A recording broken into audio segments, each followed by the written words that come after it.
ঘরে খাওয়ার মতো কিছুই নেই।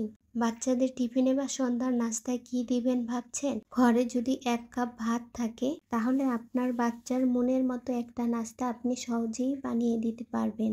একবার এরকম নাস্তা বাচ্চাদের বানিয়ে দিয়ে দেখুন। এইরকম নাস্তা আপনার বাচ্চা আপনাকে সবসময় বানিয়ে দিতে বলবে। আমার আজকের এই ভিডিওর সামান্য কোনো অংশ যদি ভালো লেগে যায় তাহলে প্লিজ আমার এই ছোট্ট চ্যানেলটিকে সাবস্ক্রাইব, লাইক করে সামনের দিকে এগিয়ে যাওয়ার সুযোগ করে দিন। আর কথা না বাড়িয়ে ভিডিওটি শুরু করছি। বিসমিল্লাহ। প্রথমে আমি এখানে পেঁয়াজ ছোট ছোট করে কেটে নিব। অনেক সময় হয় কি ঘরে খাওয়ার মতো কিছুই থাকে না, তখন বাচ্চাদের জন্য অনেক চিন্তা হয়। তারপর মনে হলো ঘরে তো ভাত আছে, তাহলে ভাত দিয়ে কিছু একটা বাচ্চাদের বানিয়ে দিই। তারপরে তো ভাবছিলাম আসলে কি আমি যে নাস্তাটা বাচ্চার জন্য বানাচ্ছি এই নাস্তাটা কি আমার বাচ্চা আদৌ খাবে নাকি খাবে না। এরপরে যখন নাস্তাটা বানিয়ে ওদের সামনে দিয়েছি, এরপরে ওরা তো ভাবছে যে ওদের জন্য কি যেন নাস্তা কিনে নিয়ে আসছি। ওরা তো বলছিল, আম্মু তুমি এটা কোন জায়গা থেকে নিয়ে আসছো? আমি যখন বললাম যে ঘরেই ভাত দিয়ে এগুলো বানিয়ে দিয়েছি, ওরা তো খেয়ে অবাক হয়ে গেছে। ওরা বলল কি আম্মু এইরকম করে আমাদের আবারও বানিয়ে দিও। এখানে আমি একটা বাটিতে 1 কাপ ভাত নিয়েছি, 1/4 কাপ আটা দিয়েছি। এরপরে কিছু পেঁয়াজ কুচি, কাঁচামরিচ কুচি, ধনিয়া পাতা কুচি দিয়ে দিলাম আর স্বাদ মতো লবণ দিয়েছি। এরপরে 2টা ডিম ভেঙে দিয়েছি।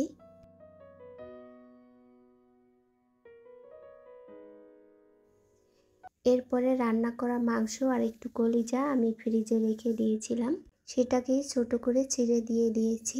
এরপরে সবশেষে দিয়েছিলাম 1 চামচ চাট মশলা। এরপরে কোনো রকম পানি ছাড়া এরকমভাবে সব মিলিয়ে নিয়েছি। দেখুন কত সুন্দর আঠালো একটা ভাব হয়েছে। এখন চুলায় একটা ফ্রাই প্যানের ভিতরে তেল গরম হতে দিয়েছি।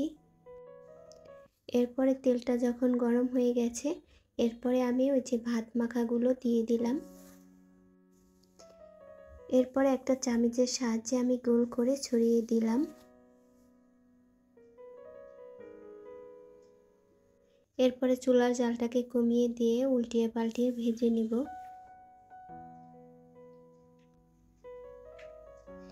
এটা মোটামুটি 1 সাইড হয়ে গেছে, এখন আমি উল্টিয়ে দিলাম। দুটো সাইডেই আমার ভাজা হয়ে গেছে। এখন আমি খুরচুনের সাহায্যে এটাকে টুকরো করে নিব।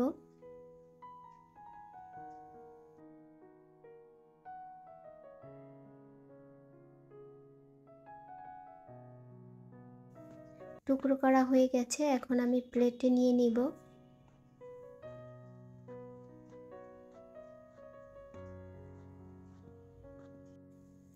সবগুলো আমি প্লেটে উঠিয়ে নিয়েছি।